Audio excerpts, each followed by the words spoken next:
The Russians were very keen to try and prise Pakistan away from the United States using the Tashkent talks as a lever and had exerted heavy diplomatic pressure on then Prime Minister Lal Bahadur Shastri, says a new book which also notes that the Soviet ministers made strenuous efforts to see that India accedes to Pakistan's demand for return of all territories in Jammu and Kashmir which had been taken by the Indian Army in the 1965 war.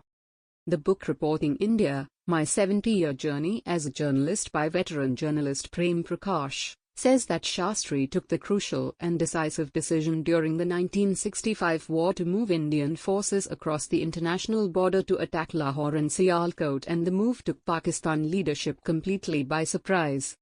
It says Shastri's popularity soared to new heights following India's victory in the 1965 war.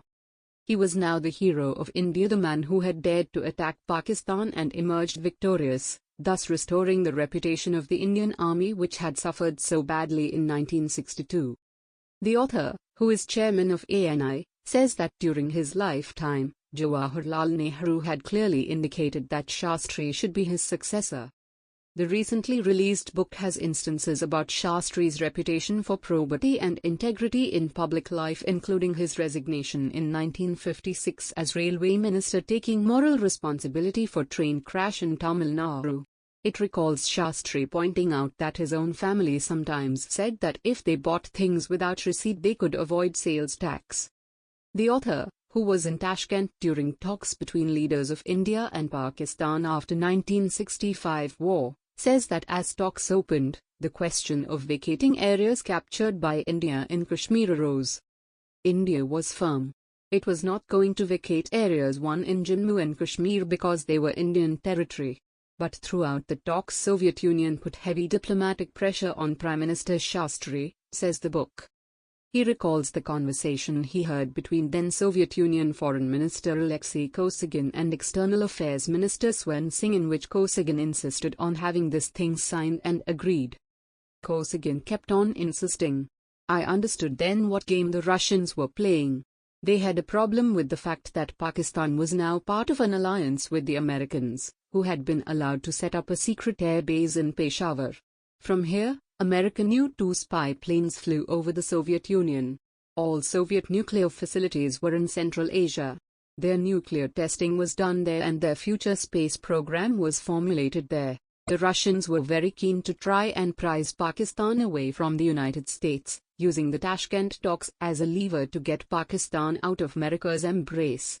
This might have been far-fetched, but in hindsight the Soviet Union and its ministers were surely making strenuous efforts to see to it that India accede to Pakistan's demand to return all the territories in Jammu and Kashmir. The Indian Army strongly opposed the idea, says the book. It says that for India the question of the vacating Hajipir Pass did not arise as it was crucial to the defence of India's borders, and the talks finally broke down with Shastriji refusing to sign. He says the press party, which had gone shopping, was suddenly told that the agreement was about to be signed at around 4 or 4:30 p.m. We were all taken aback. What had happened?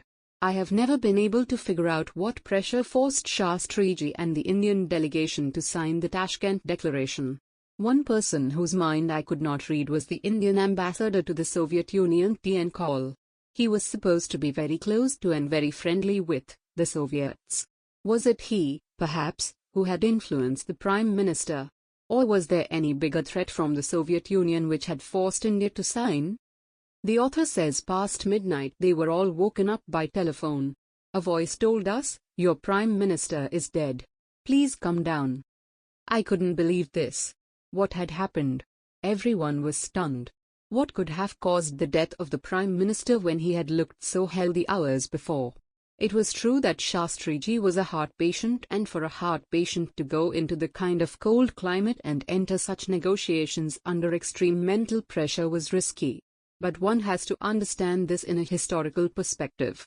What must have been playing on the mind of the Prime Minister when he agreed, against the advice of the army, to sign the agreement? We waited outside the Prime Minister's dacha all night in freezing cold. Early in the morning the body was brought out and the coffin was carried towards the plane. Ayub Khan also gave a shoulder to the coffin as the procession moved towards the airport. Thus ended the short tenure of a prime minister who had earned immense popularity. Here was this diminutive man who had achieved the impossible and registered his name in the Indian history for all time. The author recalls that prime ministers never took special flights in those days, and an Air India flight to London was specially diverted to Tashkent. The book says that the nation was already in serious economic crisis when Shastri took over as prime minister. Following the war with China in 1962, expenditure on rebuilding the armed forces was increased. It began to hurt the economy and prices began to rise. It says Pakistan President General Ayub Khan started creating trouble on the western frontier. The general used to make fun of the new Indian Prime Minister and thought he could now easily deal with India because this diminutive fellow would lack the will to handle a border incursion. He launched his first adventure into Rann of Kutch in April 1965 and it was successfully repulsed. Disappointed with the failure of his campaign in Rann of Kutch, Ayub Khan turned his attention to Kashmir. The Pakistanis had seen the Indian army lose the 1962 war against China but thereafter had been kept in check by Nehru's diplomacy and denied another chance of military aggression during his lifetime, says the book. It says Ayub Khan sent regulars of Pakistan army, dressed as Pathan tribesmen, into Kashmir hoping to foment revolution from within under what was to be known as Operation Gibraltar. The book notes that infiltrators had reached the outskirts of Srinagar but failed to enlist support of local population, and it was evident that Pakistan gamble had failed. As the Indian army began clearing the infiltrators, it moved towards Hajipir Pass from where the infiltrators had moved into Kashmir. It began to push Pakistanis behind to clear the area and succeeded in capturing the pass. It was great victory, says the author who had climbed to the top of the pass. The book says that with Hajipir Pass gone, the Pakistan army tried to make an all-out effort to capture Chicken's Neck, a tiny area which connects Indian mainland to Jammu and Kashmir. It was at that point that Shastriji took the decision to move Indian forces across the international border to attack Lahore and Sialkot. With this decisive move, Lal Bahadur Shastri took Ayub Khan and his people completely by surprise. They had not expected India to raise the stakes. I rushed from Hajipir Pass to cover India's move into Pakistan at Sialkot. For the very first time in its history, the Indian army had crossed an international border, and it showed that India was in an aggressive state of mind. The army moved swiftly towards Lahore and Sialkot. The Pakistanis were being beaten and their incursion into Kashmir had been successfully repelled.